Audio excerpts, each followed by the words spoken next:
नमस्कार, हम लोग के आज की परिचर्चा में आप सभी का बहुत बहुत स्वागत है। मैं हूं शैली मंजुंदा आप सभी के साथ और आज का हमारा मुद्दा है तलाक और कानून। हाँ जी, विवाह के भी कानून है, लेकिन वो सामने तब आते हैं जब विवाह पर मुसीबतें टूटती हैं और मुसीबत आते ही तलाक का कानून सभी के सामने आ जाता है। विवाह में मुसीबतें जिस कारण से भी आती हों, कानून के कारण वो ठहर जाता है। अभी अभी राज्यसभा में IRBM कानून को पास कर दिया गया है और IRBM से मतलब है जो शादी नहीं बन सकती है उसे तलाक का कारण मानकर तलाक दे देना चाहिए। बहुत अच्छा कानून है। अब जब पति पत्नी जब साथ ही नहीं रह सकते तो उनके बीच तलाक हो ही जाना चाहिए। आखिर शादी के बाद जिंदगी है तो तलाक के बाद भी है। IRBM का मसौदा अब लोकसभा में भी डिस्कस होगा और फिर ये कानून बन जाएगा। उस कानून को बनाने में लगी महिला संगठनों एवं अन्य लोगों का कहना है कि ये कमाल का कानून बन रहा है। उससे महिलाएं पूरी तरह से सुरक्षित हो जाएंगी। तलाक के बाद उन्हें पति की कमी के साथ ही साथ पति के साथ साथ पैतृक संपत्ति में भी कहा जा सकता है कि उन्हें अधिकार मिलेगा अगर ये लॉ पास हो जाएगा और वो तलाक लेने के बाद भी तलाकशुदा पति की संपत्ति का हकदार बनी रहेंगी और इस तरह से कोई भी पति उन्हें तलाक देने की आराम से नहीं सोचेगा। दूसरी तरफ अगर पुरुषों के अधिकार को लेकर लड़ने वाली संस्थाओं की बात की जाए, जैसे कि मेंस राइट एसोसिएशन की बात की जाए या save India family foundation, mother and sister initiative foundation और फॉरगेटन वुमेन ऑफ इंडिया की बात की जाए तो इन सबके सदस्य तलाक के इस कानून का पुरजोर विरोध कर रहे हैं। उनका मानना है कि तलाक का ये कानून न सिर्फ पुरुषों के मन में शादी के लिए एक डर पैदा करेगा बल्कि औरतों को भी गलत फायदा उठाने का मौका देगा। लड़के पहले वेल सेटल्ड होंगे, संपत्ति जो है वो अर्जेंगे और शादी करते ही खोने के डर से वो जीते रहेंगे। मेंस राइट एसोसिएशन के सदस्यों का यह भी मानना है कि ये IRBM कानून घरेलू हिंसा और दहेज कानून से भी ज्यादा खतरनाक है और इसका बड़े पैमाने पर दुरुपयोग भी होगा। इस कानून में यह प्रावधान है कि पति को तलाक देने से मना करने का बिल्कुल हक नहीं है। सिर्फ पति की संपत्ति का ही विभाजन होगा, चाहे पत्नी पति से ज्यादा अमीर हो। समस्या यह है कि पति महोदय ना तो तलाक मांग सकते हैं और ना ही तलाक देने से मना कर सकते हैं और तलाक की स्थिति में उन्हें कंगाल होना पड़ेगा, ऐसा मेंस राइट एसोसिएशन वालों का मानना है। और महिला संगठनों और कपिल सिब्बल जी का तो ये मानना है कि इस कानून से महिला सशक्त होंगी, ज्यादा स्ट्रांग होगी और अगर इससे किसी को एतराज है तो वो कोर्ट में जाए। फिलहाल लोकसभा में इस बिल को पास होना है, अभी तो वो वक्त बाकी है। आप दर्शकों से हमारा एक सीधा सवाल है कि शादी को सीधा पति की संपत्ति से जोड़ना और उसे तलाक का हिस्सा बनाना क्या महिलाओं को मजबूती देगा या उससे ज्यादा परिवार आपको लगता है कि टूटेंगे और विवाह जैसी संस्था कमजोर हो जाएगी? आप अपनी राय दें हमें। दो फोन नंबर्स हैं आपके पास 012033116117 और 618।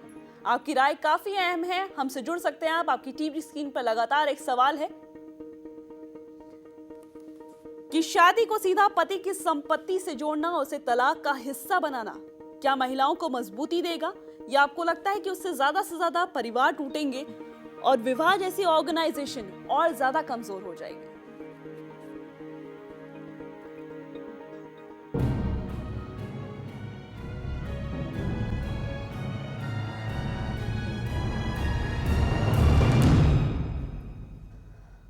और इसी खास मुद्दे पर बात करने के लिए हमारे साथ स्टूडियो में दो खास मेहमान मौजूद हैं। हमारे साथ है ज्योति तिवारी जी, जो फॉरगेटन वुमेन ऑफ इंडिया की चेयरपर्सन है, आपका बहुत बहुत स्वागत है। साथ ही साथ हमारे साथ है रुचि सिंह जी, जो जर्नलिस्ट हैं और सामाजिक कार्यकर्ता भी हैं, आपका भी बहुत बहुत स्वागत है। धन्यवाद। रुचि जी, सबसे पहले आप ही से जानना चाहूंगी, आपको क्या लगता है कि अगर ये लॉ बन जाता है तो इससे क्या महिलाएं जो हैं वो और पावरफुल हो जाएंगी और लड़के डरेंगे अब कोई भी ऐसा काम करने से जिससे कि उन्हें लगता हो कि अब ये जो चीज है ये आगे तलाक तक पहुंच जाएगी तो मेरे लिए बेकार हो जाएगी या मेरे लिए काफी दुखदाई वाली सिचुएशन हो जाएगी? क्या कहें? जी हाँ, आप बिल्कुल ठीक कह रही हैं। जब ये कानून बन जाएगा तो महिलाएं वास्तव में एक सशक्तिकरण के रूप में सामने खड़ी होंगी। उनको आगे आने वाले भविष्य के लिए किसी चीज़ को जोड़ना नहीं पड़ेगा। उनके पास ऑलरेडी सारी प्रॉपर्टी होगी, पति से मिली हुई प्रॉपर्टी होगी, अपना अर्न किया हुआ प्रॉपर्टी होगा, तो इससे उनके अंदर एक मजबूती की भावना जागेंगी और जो लड़के होंगे यानी उनके जो पति होंगे उनके साथ किसी भी तरह का डोमेस्टिक वायलेंस या किसी भी तरह का गलत व्यवहार करने से वो डरेंगे और उनके अंदर ये डर पैदा होना बेहद जरूरी है। आज की सिचुएशन में देखा जाए तो लगातार महिलाओं के साथ कुछ न कुछ अत्याचार हो ही रहे हैं। जी बिल्कुल, तो आप कितना अग्री करती हैं इनके साथ ज्योति तिवारी जी? कपिल सिब्बल जी ने राज्यसभा में बड़ी अजीब सी बात कही कि ये प्रो वुमेन है। मैं कहती हूँ ये प्रो वुमेन नहीं है, प्रो ग्रीडी वाइफ है। This is not for needy, this is for greedy. आप जानते हैं कि हमारे पास लगातार इतने सारे कानून 498A घरेलू हिंसा जैसे अधिनियम चले आ रहे हैं जिनका कितना दुरुपयोग हो रहा है सर्वविदित है। हम कितनी भी चिल्लाएं कि ये महिला सशक्तिकरण है, महिला सशक्तिकरण नहीं है। महिला केवल पत्नी नहीं होती है, वो माँ भी होती है, वो बहन भी होती है। और एक हस्बैंड के ऊपर सिर्फ एक पत्नी की जिम्मेदारी नहीं होती है, माँ और बहन की भी जिम्मेदारी होती है। तो अगर आप उसके हिस्से की संपत्ति उठाकर दे देंगे उस पत्नी को, जो कि एक दिन पहले आई, आपने विवाह की अवधि तो निर्धारित नहीं करी कि विवाह कितने दिन का है, तो उस माँ और बहन का क्या होगा? क्या उनको आप सड़क पे लाकर खड़ा कर दोगे? एक महिला को सशक्त करेंगे, 3 महिला को दबाएंगे, जो कि आज तक चला आ रहा था वही चलेगा आगे। मुझे एक कानून बता दीजिए जो पुरुष यूज कर सकता हो जब उसके ऊपर घरेलू हिंसा हो रही हो। हम क्यों ये मान के चल रहे हैं कि पुरुष के ऊपर हिंसा ही नहीं होती, महिला के ऊपर हिंसा होती है? कहाँ है आंकड़े? मेरे पास आज किसी के पास भी आंकड़े नहीं। आप जाइए और पूछिए जाके कि पुरुष के खिलाफ होने वाली हिंसा के खिलाफ आंकड़े कहाँ हैं। हम ये मान के, ये मेंटालिटी है हमारी कि हम ये मान के चल रहे हैं कि अत्याचार तो केवल पुरुष करता है, महिला तो कुछ करती ही नहीं। कितना अग्री करती हैं आप इन्हीं की बात का जवाब मैं आपसे चाहूंगी, क्योंकि इनका कहना है कि इसकी वजह से जो है आप एक महिला को तो पावरफुल बना रहे हैं, बाकी अगर माँ की बात की जाए, बहन की बात की जाए, तो उनको आप उनसे सारी पावर्स आप ले रहे हैं। सवाल ये पैदा होता है कि जैसे इन्होंने कहा कि पुरुषों के लिए, मतलब पुरुष के ऊपर जो अत्याचार हो रहे हैं उसके बारे में कोई बातें नहीं सामने आती हैं, तो सवाल ये पैदा होता है कि पुरुष जो है अपनी पत्नी को जो भी संपत्ति देगा, पूरी संपत्ति तो उठा कर देगा नहीं, कुछ ना हिस्सा देगा उसे, सारी संपत्ति तो देगा नहीं। क्यों नहीं देगा? क्यों नहीं देगी? पत्नी क्यों नहीं कंट्रीब्यूट करती है? पत्नी खाना बनाती है, सब कुछ करती है। कितने दिन क्यों नहीं, कितने दिन समाज के लोग करेंगे? एक रात। तो आप ऐसे कैसे बोल रहे हैं कि एक रात की शादी की बात कैसे, कहाँ पे आई? एक रात की शादी की बात नहीं है, अवधि होगी, अवधि बनेगी, अवधि बनाया जाएगा, अवधि बनाया जाएगा। चलिए हम इस चर्चा को बिल्कुल जारी रखेंगे, और जैसे कि इन्होंने टाइम लिमिट की एक बात की है, वो भी मैं आपसे जरूर चर्चा करूंगी कि क्या इसमें आपको लगता है कि टाइम एक लिमिट भी होनी चाहिए, कि आपको एक दिन या कुछ घंटों की या फिर आपको कुछ सालों की एक ऐसे पैरामीटर्स आपको लाने चाहिए कि जिसकी वजह से आप ये डिसाइड कर सकें और उसके बाद ये हक आप किसी महिला को दे सके। लगातार हमारी एक खास पेशकश जारी है, आप भी हमारे साथ जुड़ सकते हैं। 2 फोन नंबर्स आपकी टीवी स्क्रीन पर 012033111617 अपनी राय भी दे सकते हैं, या फिर हमारे साथ जो खास मेहमान मौजूद हैं उनसे भी बात कर सकते हैं। रुक रहे एक छोटे से ब्रेक के लिए।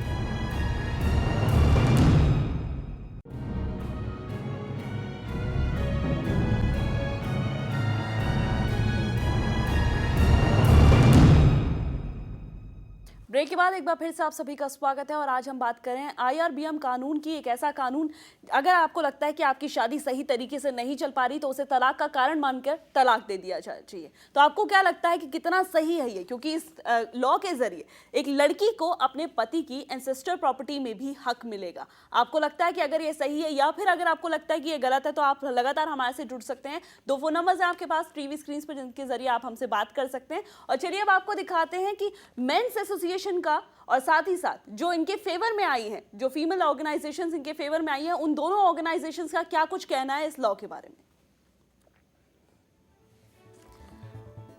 पुरुष संगठनों की राय में अगर ये तलाक का बिल पास होता है तो आम आदमी जो है वो शादी करना छोड़ देगा।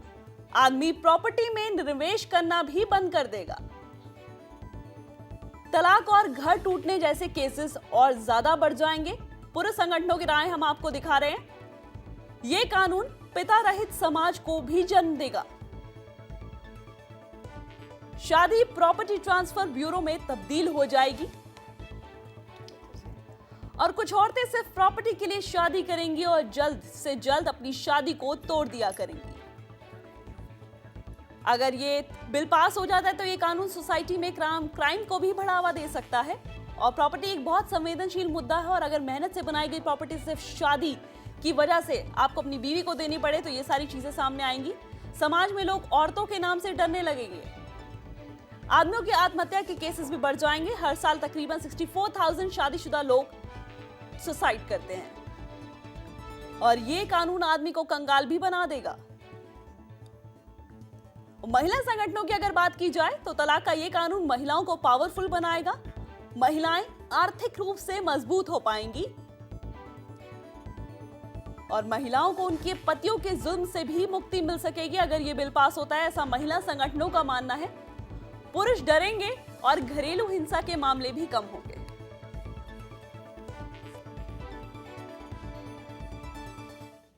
तो महिला उत्थान का सूरज उदय होगा, ऐसा मानना है महिला संगठनों का, लेकिन पुरुष संगठनों की इससे बिल्कुल अपोजिट राय है। उनका मानना है कि इसकी वजह से घर टूटना और परिवार टूटने जैसे केसेस जो हैं वो ज़्यादा से ज़्यादा निकलकर सामने आएंगे।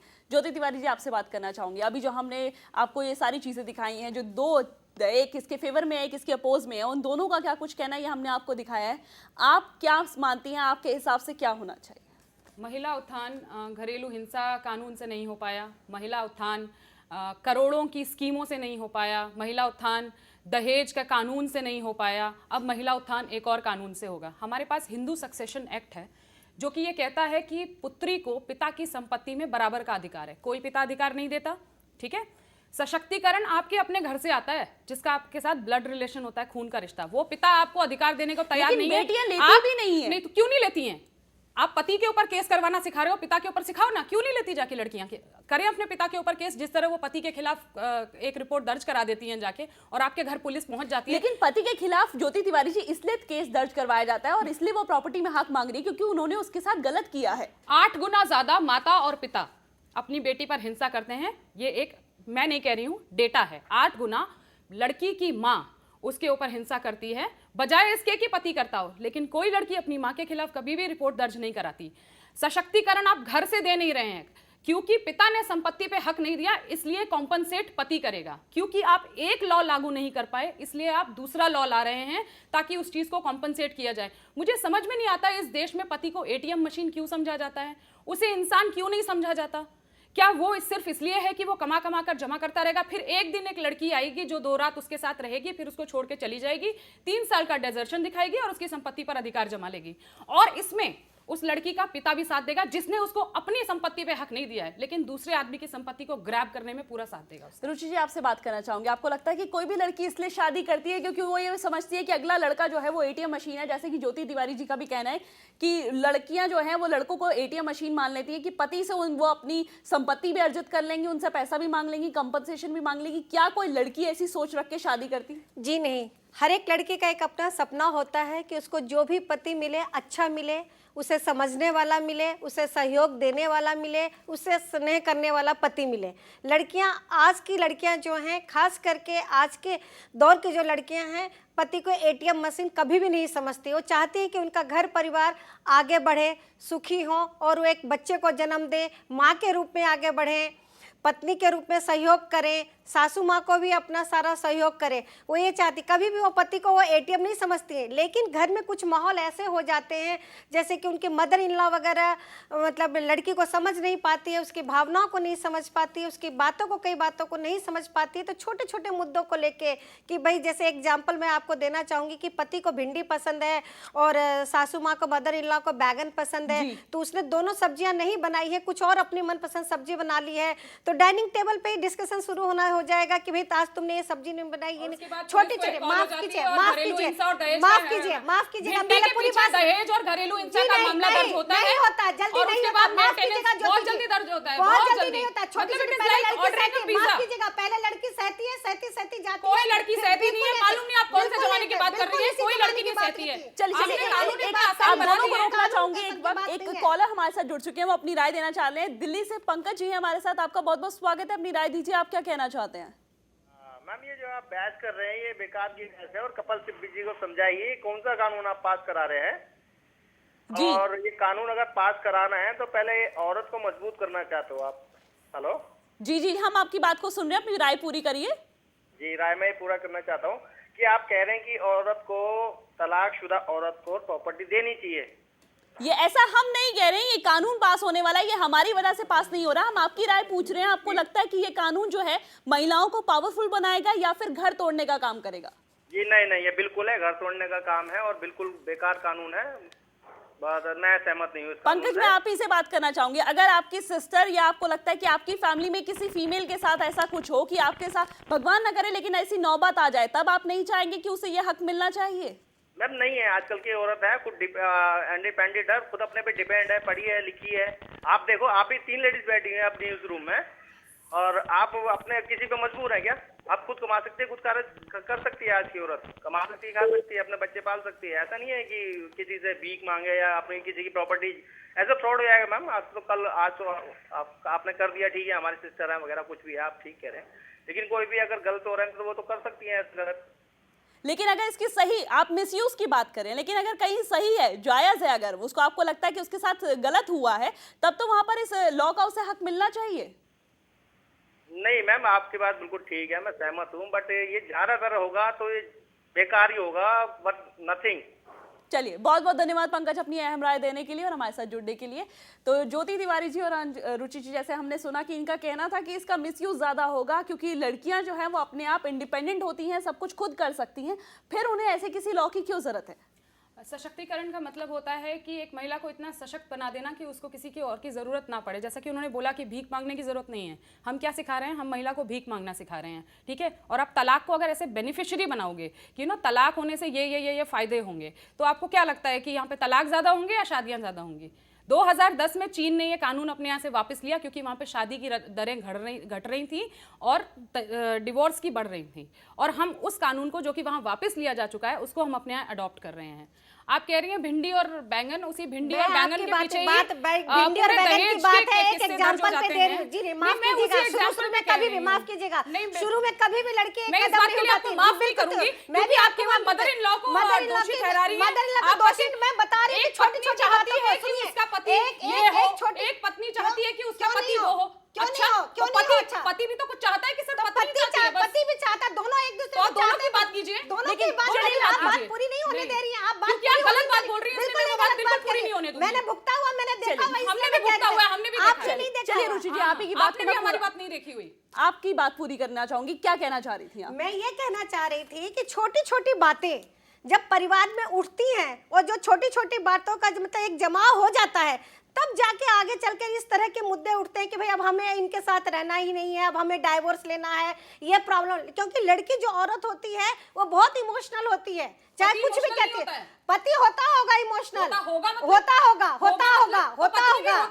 जी। नहीं, माफ कीजिएगा, आप दोनों को रोकना चाहूंगी। एक कॉलर हमारे साथ जुड़ चुके हैं, तो उनसे हम उनकी राय ले लेते हैं। कुरुक्षेत्र से हमारे साथ अनिल जी हैं, आपका भी बहुत बहुत स्वागत है। अपनी राय दीजिए, क्या कहना चाहते हैं आप? देखिए, ये जो यहाँ पर बहस चल रही है जी, एक मिनट जी। देखिए, ये जो कानून इस तरह का चल रहा है जी, हाँ जी जी, देखिए, इसके बारे में मैं कहना चाहता हूँ कि ये एकदम बिल्कुल ही अंधा कानून है।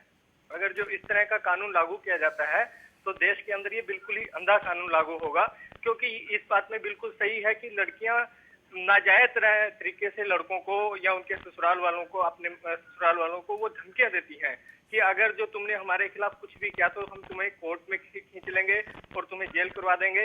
इस तरह के पहले ही वो कानून गलत इस्तेमाल करती हैं। अगर जो ये कानून बन अनिल जी, मैं आप ही से बात करना चाहूंगी। आपने कहा कि लड़कियां जो हैं वो ये कहती हैं कि अगर तुमने मेरे साथ ये किया या वो किया, ये या वो करने का मतलब आप इसको कहते हैं कि अगर आप तुमने मेरे पे हाथ उठाया है, तुमने मेरे खिलाफ गलत किया या तुमने मुझसे दहेज मांगा तो मैं तुम्हारे खिलाफ ऐसा कर दूंगी। उस केसेस में आपको नहीं लगता कि ये बिल्कुल सही है? नहीं, देखिए, ऐसा है कि ये इस तरह से उनको प्रॉपर्टी के अंदर आप जो देने की बात कर रहे हैं, ये बिल्कुल गलत है, क्योंकि ये केवल ये ससुराल वाले ही पति पत्नी के बीच में ऐसा नहीं करते हैं। ये तो अगर जो ये सिर्फ ससुराल वाले जहाँ केवल कपल्स रहते हैं, पति पत्नी दोनों ही रहते हैं, वहां पर कौन उसके अंदर इंटरफेयर करता है? ये हमारे जो समाज से मैडम हैं ये कह रहे थे कि उनकी सास उनको तंग करती है या कोई और तंग करता है। जहाँ पर केवल पति पत्नी रहते हैं वहां पर कौन सा ससुराल वाले या नंद या कोई सास उसको तंग करती है? तो आपको लगता है कि एक पत्नी को राइट नहीं होना चाहिए अपने पति की प्रॉपर्टी में? नहीं, देखिए, बिल्कुल नहीं होना चाहिए। वो बात बिल्कुल सही है कि उनको नाजायज तरीके से आप इस तरह के अधिकार देकर देश के अंदर जो पुरुष जो है उनको बिल्कुल ही जमीन में ले जाना चाहते हैं। क्योंकि इस तरह के मिसयूज अगर जो कानून के पहले ना होते तो सुप्रीम कोर्ट भी क्यों कहती कि तलाक के कानूनों का मिसयूज हो रहा है, और इसके अंदर लड़की के माँ बाप पूरा साथ देते हैं लड़की वालों का और उनको। चलिए, बहुत बहुत धन्यवाद आपका अपनी राय देने के लिए। हेमंत एक कॉलर है हमारे साथ और जो अपनी राय देना चाहते हैं। हेमंत जी, आपका भी बहुत बहुत स्वागत है, क्या कहना चाहते हैं आप? हेमंत जी, सबसे पहले मैं आपसे रिक्वेस्ट करूंगी अपने टीवी सेट से थोड़ा सा दूर हो जाइए ताकि हम आपकी आवाज को सही तरीके से सुन सकें। हेमंत जी, अगर आप हमारी आवाज सुन रहे हैं तो फोन के जरिए कृपया करके हमसे बात करिए, टीवी के जरिए आप हमारी आवाज को मत सुनिए। शायद हमारा संपर्क टूट चुका है, तो हम अपने सभी दर्शकों से कहना चाहते हैं कि जब भी आप हमारे कार्यक्रम में कॉल करें, अपने टीवी से या तो थोड़ा सा दूर हो जाएं या फिर अपने टीवी सेट के वॉल्यूम को थोड़ा सा कम कर दें, नहीं तो आपका फोन जो है वो डिस्कनेक्ट हो जाएगा और आप हमसे बात नहीं कर पाएंगे। रुचि जी, मैं आपसे बात करना चाहूंगी कि जैसे कि अब इनका भी कहना था कि जहां पर पति पत्नी अकेले रहते हैं वहां पर आपके इन-लॉज का आपसे कोई लेना देना नहीं होता, आपकी जो हस्बैंड की तरफ से आपका किसी के रिलेटिव से लेना देना नहीं होता। उन केसेस में भी आपको सास और ससुर की प्रॉपर्टी यानी आपको अपनी पुश्तैनी पति की पुश्तैनी प्रॉपर्टी में भी हक मिल जाना सही लगता है आपको? मुझे तो लगता है कि ये सही है, जितना भी उसे मिले, चाहे कुछ भी परसेंटेज मिले उसके लिए सही है। क्योंकि होता क्या है कि उसके बच्चे हो चुके होते हैं कई बार, तो बच्चों को आगे बच्चों के भविष्य के लिए तो उसको प्रॉपर्टी चाहिए। क्योंकि आज के दौर में जिस तरह से महंगाई बढ़ रही है, जिस तरह से कई चीज़ें महंगी होती जा रही हैं, तो एक औरत को सरवाइव करने के लिए काफ़ी मुश्किलों का सामना करना पड़ रहा है। और आर्थिक रूप से वो मजबूत होने के लिए यदि उसको कुछ पैतृक संपत्ति में से भी कुछ हिस्सा मिल जाता है, या तलाक होने के बाद पति की संपत्ति में से कुछ हिस्सा मिल जाता है, तो उससे लड़की को ये लगेगा कि ठीक है, मेरे बच्चे हैं आगे, मुझे उनका भविष्य संवारना है, तो उनको अपने बच्चों के भविष्य के लिए कुछ ना कुछ मिल जाता है। यदि वो पढ़ी लिखी है तो कुछ ना कुछ काम करके वो भी अर्जन करती है, क्योंकि वो सिर्फ एक अपना ही भविष्य नहीं देखती तो है। आपके हिसाब से बिल्कुल सही है। कॉलर और है हमारे साथ भिवानी से जो अपनी राय देना चाहते हैं, आपका बहुत बहुत स्वागत है, अपनी राय दीजिए। हाँ जी, मैं कुलदीप बोल रहा हूँ भिवानी से। जी बताइए। मेरी राय ये है, जब एक बाप अपने बेटे की शादी करता है उस टाइम पर वो ये कहता है, अपनी पुश्तैनी जमीन बताता है उसको।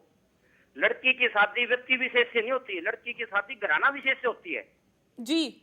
उसकी शादी होती है घराना विशेष से। ये लड़का क्या, हम रोड पे चलते लड़के किसी की शादी करते हैं क्या, उसका बैकग्राउंड देखते हैं, इसका पापा क्या करता है, इसकी मम्मी क्या करती है, इसका भाई क्या करता है जी। और कल ना फिर किसी कारण से बाप, उसकी माँ, उसके भाई ये कहते हैं हमने इससे कोई मतलब नहीं है जी। कल आपने उसकी शादी की थी, उसको ये बता रहे इसकी ये कोठी है, हम शादी करते हैं इसकी, मेरा बेटा है, मैंने इसी के लिए कमाया है, सब कुछ मैंने इसी के लिए किया है जी। और आज पंजाब में देखिए आप कितने कितने केस हो रहे हैं हमारी बहनों के जी। जो इंग्लैंड में बैठे 25-25, 50 2-2 करोड़ रुपए मांग रहे हैं उनसे। वो उन लड़कियों का भविष्य क्या है, उन बेटियों का क्या कसूर है, उन्होंने क्या कसूर किया था? क्या आज बेटी पैदा करना क्या गुनाह है क्या? आज आदमी एक बेटी पैदा करता है, उसकी बेटी 5 बजे स्कूल से आनी है, तो आपको लगता है कि ऐसे बहुत सारे मुद्दे होते हैं जिसकी वजह से जो आपकी शादी है वो तलाक तक पहुंच जाती है और उसके बाद अगर महिलाओं को यह हक मिलता है तो वो सही है? बिल्कुल सही नहीं, बिल्कुल मैं दावे के साथ कह सकता हूँ, इससे बढ़िया कानून हो ही नहीं सकता। मैं गारंटी देता हूँ इसकी, मैं एफिडेविट देता हूँ, ये दावे के साथ बिल्कुल सही। आज 90% महिलाओं के साथ हो रहा है वो इसी कारण से हो रहा है। वो न तो बाप की प्रॉपर्टी में से उसको मिलता है, न पति की प्रॉपर्टी में से। जी। उसका कसूर क्या, आप ये बताइए।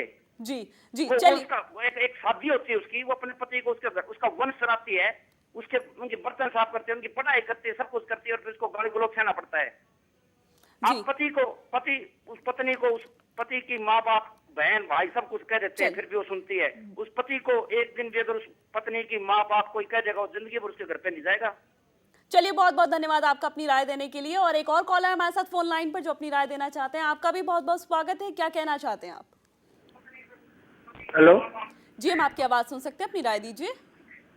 हेमंत बोल रहा हूँ जी मैं। जी हेमंत जी बताइए।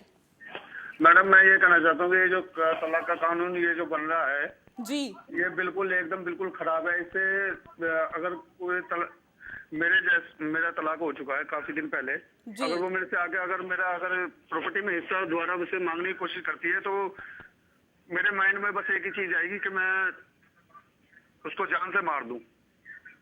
जी, तो आपको लगता है कि आपकी बीवी, मैं उसको हिस्सा नहीं दूंगा, उसको मारना ज्यादा पसंद करूंगा। तो आपको मैं आप ही से जानना चाहूंगी, क्या आपका कोई बेबी भी है? नहीं। और आपकी शादी को कितना वक्त हुआ था? मैम 7 साल पहले हुई थी शादी। 7 साल बाद आपका डिवोर्स हुआ है? जी। और आपका कोई बच्चा नहीं है? नहीं। और आपके बीच ऐसी क्या वजह थी जिसकी वजह से आपको लगता है कि आपकी बीवी ने या आपके दोनों के बीच में क्या मिसअंडरस्टैंडिंग हुई? मैम सिर्फ प्रॉपर्टी के लिए ही शादी करी थी उसने। और आप, चलिए बहुत बहुत धन्यवाद आपका अपनी राय देने के लिए। जी, चलिए एक और कॉलर है हमारे साथ दिल्ली से, आफ्ताब जी भी हैं हमारे साथ। आफ्ताब जी, आपका भी बहुत बहुत स्वागत है। क्या कहना चाहते हैं आप? मैम मैं तो यही कहना चाह रहा हूँ कि इसमें यूज कम होगा और मिस यूज ज्यादा होगा। जी आई थिंक क्योंकि एक अथॉरिटी दी जा रही है, पावर दी जा रही है औरत को। अदरवाइज उस मेरी वाइफ है, अगर उसको इस तरह की पावर दी जाती है 50% की, तो फिर उसका क्या बिहेव होगा हमारे मदर एंड सिस्टर के सामने? अगर आपकी वाइफ को एक पावर दे दी जाए तो आपको लगता है कि आपको उससे डरने की जरूरत है? ऑफकोर्स मैम, और उनका क्या बिहेव होगा हमारे मदर एंड सिस्टर के सामने, ये आपसे मैं सजेशन लेना चाहता हूँ कि इसको मैं 50% अपने प्रॉपर्टी का पावर दे रहा हूँ अपनी वाइफ को, तो उसका बिहेव क्या एज इट इज बिहेव रहेगा या उसका बिहेव बदल जाएगा? ये क्योंकि आप बेहतर जानते हैं, यू आर ए लेडीज। चलिए, मैं तो अपने हिसाब से बहुत बेहतर जानती हूँ, लेकिन आपकी जो राय थी वो जाननी बेहद जरूरी थी, क्योंकि जो आम जनता है उनसे हम लगातार बात करते हैं और उनसे उनकी राय भी जानना चाहते हैं। बहुत सारे पुरुष हमारे शो में कॉल कर चुके हैं। मैं महिलाओं से भी रिक्वेस्ट करूंगी कि हमारे शो में जरूर कॉल करें, अपनी राय भी जरूर दें। आप क्या सोचती हैं जरूर बताएं, क्योंकि आप लगातार सुन रहे हैं कि क्या कुछ बातें सामने निकल के आ रही है। कितने लोग मानते हैं कि ये सही है और कितने लोग मानते हैं कि ये गलत है। रुक रहे और छोटे से ब्रेक के लिए।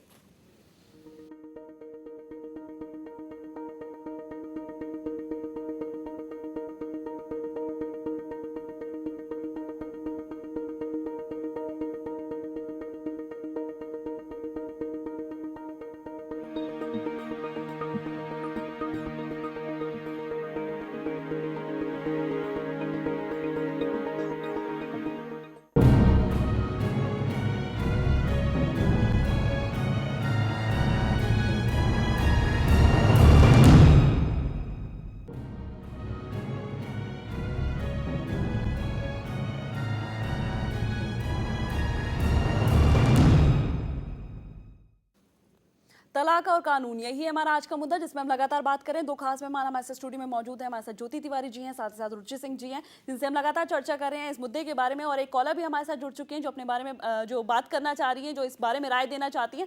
आपका बहुत बहुत स्वागत है, अपनी राय दीजिए आप। हाँ मैम, मेरा बेटे की 3 साल पहले शादी हुई है जी बहू ने, मतलब हमने एक भी पैसा नहीं मांगा दहेज में। जी उन्होंने मन से जो दिया वो लिया। जी लेकिन अभी आज ये कानून है और हमारा बच्चा इतना परेशान है कि हम हमारे बच्चे के पास जा नहीं सकते, रह नहीं सकते। और आज वो लड़की बात बात में लड़ती है। 3 साल हो गए, मेरा बच्चा अच्छी पोस्ट पे जॉब है, हमको पैसे नहीं दे सकता, हम दोनों लाचार हैं। इसमें अगर कानून ये कहे कि लड़की को हक दे, और आज वो ये कहती कि मैं तुम्हें बर्बाद करके छोड़ूंगी, हम फोन से बात नहीं कर सकते। सबसे पहले मैं आपसे रिक्वेस्ट करूंगी कि आप बिल्कुल रोइए ना, बिल्कुल परेशान मत हो। आपके साथ जो भी कुछ हो रहा है हम समझ सकते हैं कि बहुत ही दुखद है। ऐसी सिचुएशंस भी हमारे सामने आते हैं, ऐसे केसेस भी हमारे सामने निकल के आते हैं, जैसे कि ये कॉलर हमें बता रही है। तो आपको लगता है कि ऐसे अगर कानून आ जाएंगे तो वो गलत हो जाएगा? यहाँ तो बहुत जल्दी अपनाएंगी। उस स्थिति में हम क्या करें? क्या आप हमें सहयोग कर सकेंगी? माफ कीजिएगा, हम तो आपको सहयोग नहीं कर सकते, लेकिन हमारे चैनल के जरिए बहुत सारे दर्शक आप सभी को सुन रहे हैं और ज्योति तिवारी जी हैं हमारे साथ जो आपकी मदद कर सकती हैं। और उनका कहना है कि अगर आप उनसे बात हो करेंगे, सकता है आज अगर वो देख रही होगी तो आज भी मेरे बच्चे से लड़ेगी घर में। जाने क्या हो इसका अंजाम, मैं नहीं जानती। हम उम्मीद करेंगे कि ऐसा कुछ ना हो, लेकिन ज्योति परिवार तिवारी वालों को फोन करके थक गई। जी एक मिनट मैं आपको रोकना चाहूंगी और ज्योति तिवारी जी आपसे बात करना चाह रही हैं, आप उनसे बात कर सकती हैं सीधे। आंटी आप बिल्कुल परेशान ना हो। फॉरगॉटन विमेन ऑफ इंडिया आप ही की जैसी भूली बिसरी महिलाओं के लिए काम करती है, जिनको कपिल सिब्बल जी महिला नहीं मानते हैं। वो मानते हैं कि ये महिला के लिए कानून बनाया गया और महिला संगठन भी मानते हैं। आप और मैं उनके लिए महिला नहीं है, तो हम आपके लिए ही काम कर रहे हैं। आप मेरा नंबर चैनल से ले लीजिएगा और मुझे कभी भी आप कॉल कर सकती हैं। सेव इंडियन फैमिली की meeting Patiala house court gate number 2 पे हर शनिवार को 4 से 8 होती है। आप अपने बेटे को भेज दीजिए, हम उसकी पूरी मदद करेंगे। तो उम्मीद करते हैं आपको अपना सवाल का जवाब मिल गया होगा और आप हमें दोबारा कॉल कर सकती हैं शो खत्म होने के बाद। इसी नंबर पर हम आपको ज्योति तिवारी जी का नंबर दे देंगे, आप उनसे सीधा संपर्क कर सकते हैं। एक और कॉलर है हमारे साथ फोन लाइन पे जो अपनी राय देना चाहते हैं। आपका भी बहुत बहुत स्वागत है, क्या कहना चाहते हैं आप? हेलो, नमस्कार मैम जी। नमस्कार जी। मैं दिल्ली से बोल रहा हूँ, वीरेंद्र भट्ट मेरा नाम है जी। और मैं एक चीज पूछना चाहता हूँ मैम, जो मेरा खुद जो है केस चल रहा है कोर्ट में जी। तो मेरी जो है 2002 में शादी हुई थी और 8 साल मेरी वाइफ मेरे साथ रही। मेरे 2 बच्चे हैं, एक बच्चा मेरे पास छोड़ गई, एक बच्चा स्वयं अपने साथ ले गई जी। और गांव से आने के बाद जो है 4 साल बाद अपने पापा के यहाँ रही। 4 साल बाद जो है कोर्ट में जो है केस डाल दिया जी। और लड़की उसके पास है अब, और वो मेरे से जो है मालिकाना हक मांग रही है मेरी संपत्ति में जी। और जबकि मैं उससे जो है अपनी लड़की वापस मांग रहा हूँ कि आप मेरी लड़की मेरे को दे दो। अच्छा, तो आप ये चाहते हैं कि आप उसे अपनी मालिकाना हक तो आप उन्हें देने को तैयार हैं, लेकिन आप अपने बच्चे को वापस चाहते हैं। नहीं, मालिकाना हक नहीं, जो उनका शादी का खर्चा है, क्योंकि मैं नहीं गया मैम जो उसको लेके। तो आपको लगता है कि 8 साल बाद भी उनका कोई हक नहीं है आपकी संपत्ति पर? नहीं, 8 साल बाद उनका मैम बनेगा कैसे, जब जो 8 साल बाद स्वयं अपनी मर्जी से गई है जो है छोड़ के, और 4 साल बाद जाके अगर मैं कोई परेशान कर रहा था तो वो उसी टाइम जाके कोर्ट में केस क्यों नहीं करा? 4 साल बाद अपने पापा के पास रहने के बाद मेरी जो संपत्ति थी उसको तो उस टाइम स्वयं साथ ले आई, और 4 साल बाद कोर्ट में केस डाल दिए, तो क्यों डाल दिया? अगर मैं गलत था तो उस टाइम क्यों नहीं डाला? जी, चलिए ज्योति तिवारी जी, आप कुछ कहना चाह रही हैं? बिल्कुल, ऐसे बहुत सारे केसेस हैं जहाँ पे आप कह रहे हैं ना कि वो वंश चलाती है, वो ये करती है, वो बच्चा जनती है। आप उस बच्चे पर कस्टडी नहीं देते। देखिए, आप अभी अगर फाइट भी करने जाएं तो इनको कस्टडी नहीं मिलेगी, बच्ची है वो, ठीक है। दूसरी बात, आप विजिटेशन राइट्स भी नहीं देते हैं फादर को। अगर कोर्ट से ऑर्डर आ भी जाता है तो भी माँ नहीं मिलने देती, क्योंकि वो इतना विष भर चुकी होती है पिता के खिलाफ कि वो बच्चा खुद से वैसा ही प्रोग्राम्ड हो जाता है, वो नहीं मिलना चाहता अपने बच्चे से। और उसके बाद उस संपत्ति को, मतलब वो आदमी अपनी संपत्ति खर्च करने के लिए बच्चों पे तैयार है, लेकिन वो माँ क्या कहती है कि मेरे शर्तों पे करो वो चीज। यानी आप अगर एक और इस तरह का लॉ ले आएंगे, वो तो बेनिफिशियरी हो जाएगा उसके लिए। आपको लगता है बच्चों का भविष्य क्या होगा? घर टूटेंगे, परिवार टूटेंगे। परिवार टूटेंगे। और हमने इसमें चाइल्ड वेलफेयर कहाँ सोचा? उन बच्चों का क्या होगा? क्या वो छोटी बच्ची वो महिला नहीं है? हमने उसके बारे में सोचा क्या? नहीं, हमने सिर्फ उस पत्नी के बारे में सोचा जो कभी भी भ्रष्टाचारी बन सकती है इस लॉ से। क्योंकि अगर आप इस तरह से कोई लॉ बना देंगे बिना सोचे समझे, जो कभी भी लालची बन सकती है और जिसको आप इतने बेनिफिट्स एक साथ दे देंगे बिना रिस्पॉन्सिबिलिटी बताए कि तुम्हारी रिस्पॉन्सिबिलिटी ये है, तब तुमको ये राइट मिलेगा। जोशी जी, आपसे बात करना चाहूंगी, जैसा कि इनका कहना है कि ऐसे लॉज जो है वो घर तोड़ देंगे, तो क्या महिलाएं जो हैं वो बैठकर सहती रहें, वो देखती रहें चीजों को, इसलिए कि उनके पास उनके बच्चे हैं या उनके बाद उनकी फैमिली है, उनका क्या होगा? या ये जो लॉ है ये बिल्कुल सही है आपके हिसाब से? मेरे हिसाब से इस लॉ में कुछ परिवर्तन जरूर होने चाहिए। मैं ज्योति जी की इस बात से सहमत हूँ कि कुछ रिस्पॉन्सिबिलिटी महिलाओं को मिलनी चाहिए, लेकिन ये नहीं है कि वो सहती रहें। सहना नहीं चाहिए, लेकिन उनको जो लॉ दे रहा है, कुछ हक दे रहा है लॉ, तो वो मैं चाहती कि उनको हक मिले, लेकिन किसी रिस्पॉन्सिबिलिटी के साथ उनको वो हक मिले कि हाँ तुम्हारे को ये रिस्पॉन्सिबिलिटी हम दे रहे हैं, इस रिस्पॉन्सिबिलिटी के आधार पे आप अपने हक का इस्तेमाल करिए। चुप रह के सहना नहीं है। कब तक सहेंगे और क्यों सहेंगे और किस लिए सहेंगे और किसके लिए सहेंगे हम? चलिए, एक और कॉलर है हमारे साथ, कैलाश शर्मा जी हैं हमारे साथ। आपका भी बहुत बहुत स्वागत है। आप क्या कहना चाहते हैं? जी मैम, जैसे मैम तिवारी जी ने कहा कि लड़की को हक नहीं मिलना चाहिए, लेकिन हेलो जी, हम आपको सुन सकते हैं, अपनी राय पूरी करिए। हाँ, एक लड़की एक लड़के से शादी करती है और उसकी जो है भविष्य खराब करके उसको छोड़ दिया जाता है, उसका कोई हक नहीं, वो कोर्ट में चक्कर काटती रहती है। आज के टाइम में तो अपनी पिताजी उसको लड़के को बराबर हक देता है जी। और पूरे हिंदुस्तान में है कि 2 लड़की है 6 लड़के हैं तो उनको बराबर हिस्सा कानून ने दिया हुआ है जी। ये बिल्कुल राइट है। लड़की की एक जिंदगी खराब करना कानून अपराध है और उस लड़के को सजा मिलनी चाहिए। उसका जो हक है उसमें से भी उसको हिस्सा मिलना चाहिए और उसके बच्चे हैं उसको भी खर्चा मिलना चाहिए। जी, तो आपको लगता है कि अगर ये बिल पास हो जाता है तो ये लड़कियों के लिए काफी महत्वपूर्ण रहेगा और उन्हें पावरफुल भी बनाएगा। चलिए, एक और कॉलर हमारे साथ है फोन लाइन पर, शेखर जी हैं हमारे साथ। शेखर जी, आपका भी बहुत बहुत स्वागत है। आप क्या कहना चाहते हैं? शायद हमारा संपर्क टूट गया है शेखर जी से। आप हमें दोबारा कॉल कर सकते हैं, हमारे साथ दोबारा जुड़ सकते हैं। तो फोन नंबर्स लगातार आपकी टीवी स्क्रीन पर फ्लैश हो रहे हैं। अब आप दोनों से बात करना चाहूंगी, अगर ये बिल पास हो जाता है तो आपको इसका क्या फ्यूचर नजर आता है? आपको लगता है कि इससे सुसाइड केसेस जो हैं वो कम होंगे या बढ़ेंगे? आपसे बात करूंगी। इससे सुसाइड केसेस कुछ हद तक कम हो जाएंगे। लड़कियां जो सुसाइड लड़कियों के सुसाइड केस काफी हद तक कम हो जाएंगे और पुरुष जरूर सोचेगा कि मैं कोई ऐसा काम ना करूं कि जिससे कि पत्नी को संपत्ति देना पड़े या पैतृक संपत्ति में देना पड़े। एक मतलब प्यार और अपनेपन से दोनों आपस में ही अपनी जो मुश्किलें होंगी उसको सुलझाने की कोशिश करेंगे जी। तो इससे क्या होगा कि लड़कियों की जो सुसाइड का किस्सा है वो कम हो जाएगा। चलिए, एक और कॉल है हमारे साथ फोन लाइन पर, शिवानी जी हैं हमारे साथ। शिवानी जी, आपका भी बहुत बहुत स्वागत है। आप क्या कहेंगी?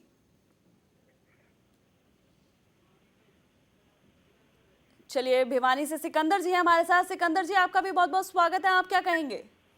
ये मैम, जो ये कानून आप कह रहे हैं जो पास हो रहा है कानून थोड़े दिनों में जी, ये तो मैम एकदम बकवास कानून है। देखिए जी, हम आपको सुन रहे हैं, अपनी राय पूरी करिए।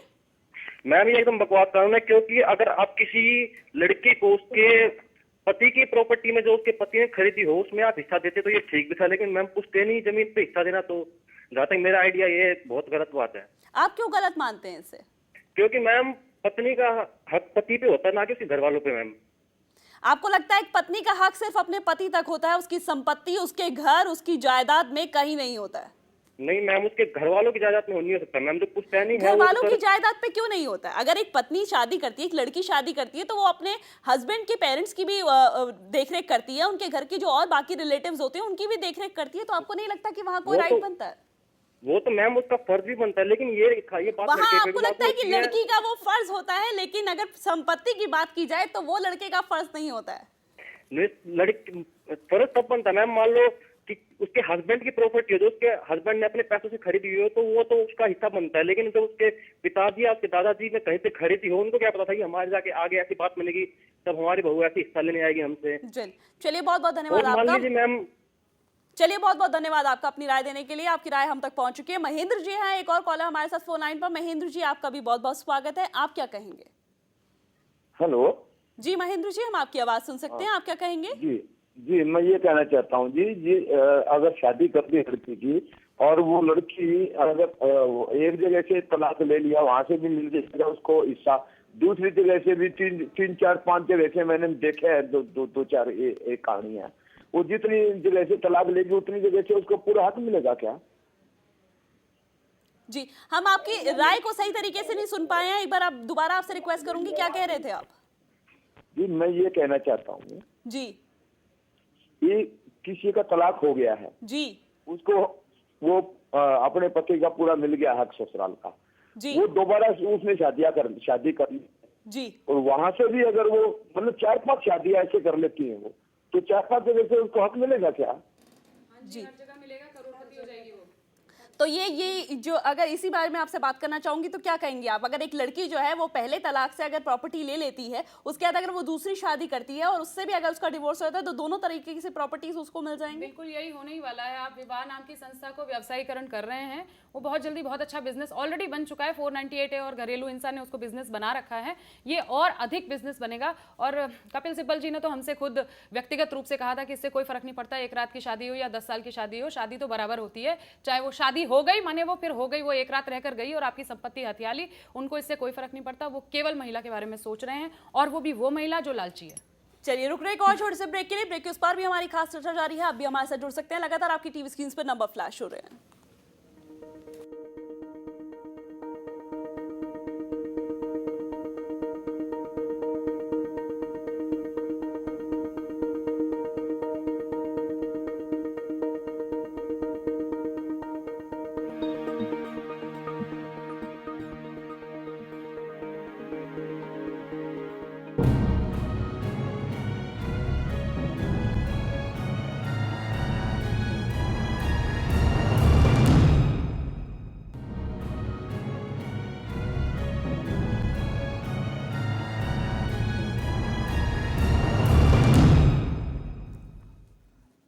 ब्रेक के बाद एक बार फिर से आप सभी का स्वागत है हमारी खास पेशकश में। और आज हम बात करें IRBM के लॉ की।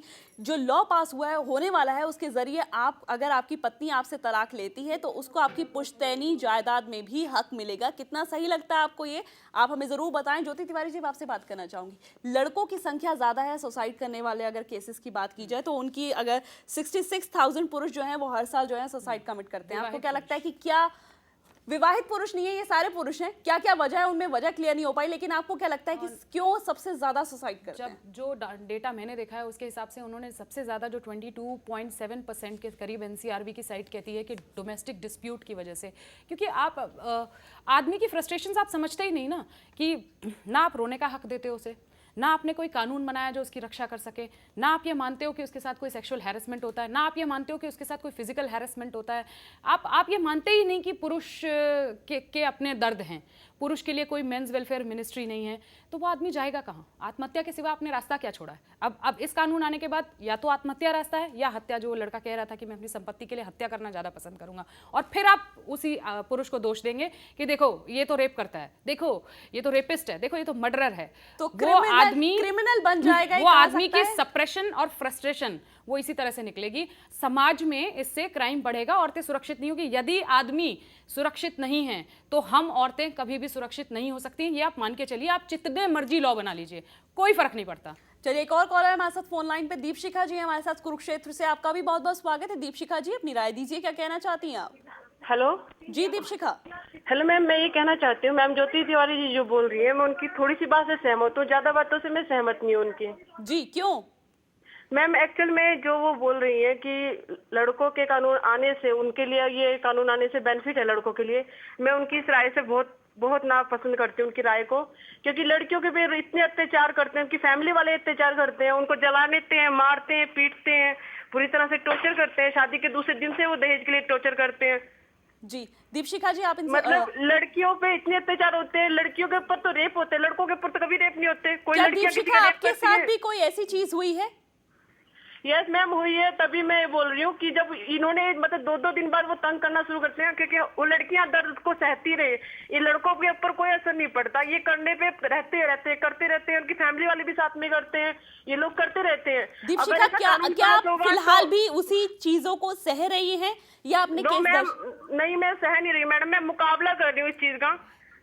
आपने केस मुकाबला कर रही है। जो कानून पास हुआ इससे मुझे थोड़ा सा राहत मिली है इस चीज की, कि कम से कम कुछ लड़कियां ऐसी हैं जिनको ये फैसिलिटीज नहीं मिलती, उनके पेरेंट्स उनका साथ नहीं देते, वो अत्याचार को घर बैठी बैठी सहती रहती हैं, अपने पति के अत्याचार को भी, सास ससुर के अत्याचार को भी। आपने कितने साल झेला? मैं आप ही से बात करना चाहूंगी, आपने कितने दिन या कितने साल झेला? मैंने शादी के तुरंत 5 दिन के अंदर अंदर दोबारा से वो टॉर्चर करने लगे थे मुझे, और शादी के बाद मुझे उन्होंने जलाने की कोशिश की, मारा पीटा, और कमरे के ड्राइंग रूम के अंदर गैस रख के मुझे जलाने लग गए थे पूरा परिवार।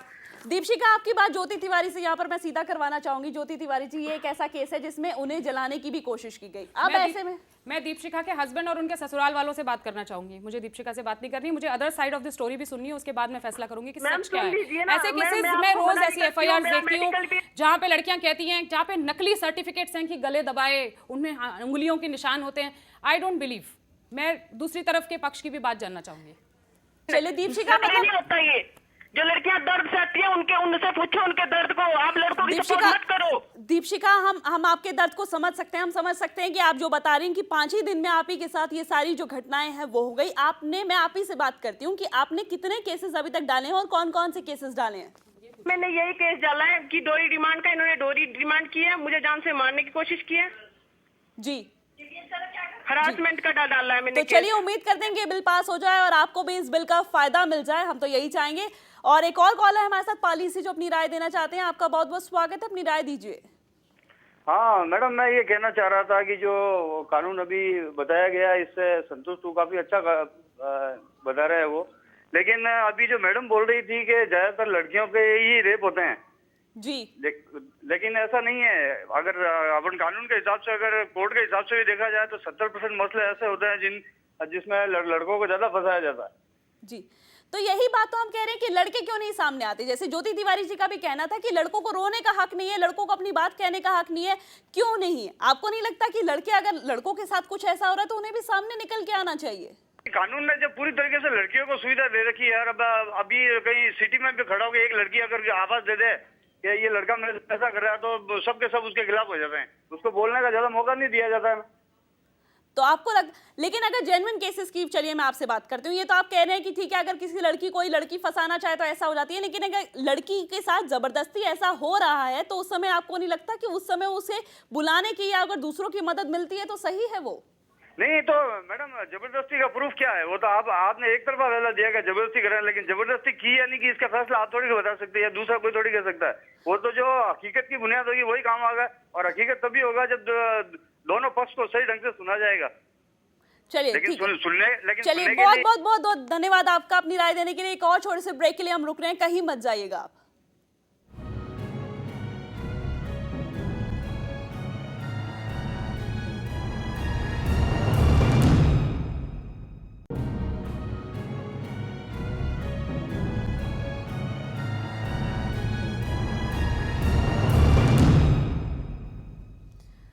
ब्रेक के बाद एक बार फिर से आप सभी का स्वागत है हमारी खास पेशकश में। और चलिए अब आप दोनों से यही बात करना चाहूँगी, हम इस लॉ की बात कर रहे हैं, लेकिन आपको लगता है रुचि जी, चलिए मैं आपसे जानती हूँ, क्या इस लॉ का फ़ायदा जो है, हम अगर अर्बन एरियाज़ की बात करें तो वहाँ पर आपको लगता है कि जो रूरल एरियाज़ हैं वहाँ पर पहुँचेगा, अर्बन एरियाज़ तक तो पहुँच जाएगा जहाँ पर लड़कियाँ महिलाएँ जो हैं वो पढ़ी लिखी हैं, सब कुछ हैं, लेकिन जहाँ की महिलाएँ पढ़ी लिखी नहीं है ज़्यादा, वहाँ तक ये इसका हक, अगर ये बिल पास हो जाता है तो उसका फ़ायदा इन्हें कुछ मिल सकता है? बहुत ठीक सवाल किया है आपने। जहाँ तक मैं समझती हूँ कि जो रूरल एरिया में जो महिलाएं पढ़ी लिखी नहीं हैं, उनको इस बात की जानकारी कौन देगा, किसके द्वारा उन्हें ये जानकारी मिलेगी? यदि उन्हें ये जानकारी मिलेगी भी तो उनको ये नहीं पता होगा कि उनको अगला कदम क्या चलाना है।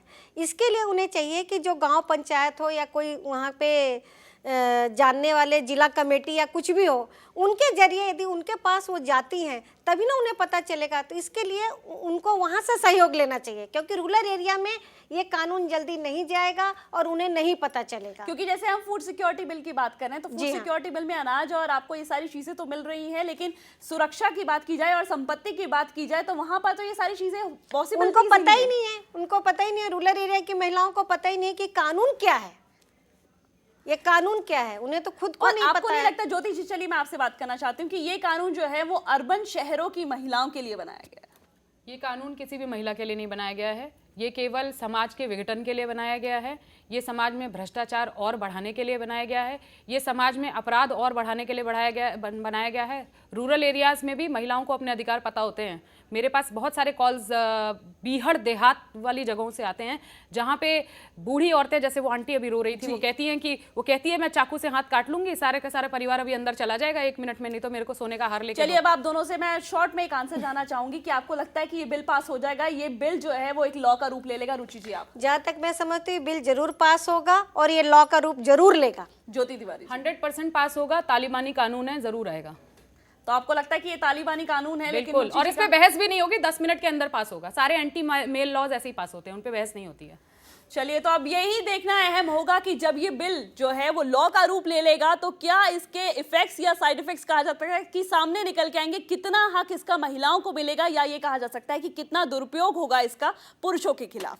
आप दोनों का बहुत बहुत धन्यवाद हमारे साथ स्टूडियो में आने के लिए, चर्चा में जुड़ने के लिए। तो आज के लिए हमारी खास पेशकश में बस इतना ही, मुझे दी इजाजत, नमस्कार।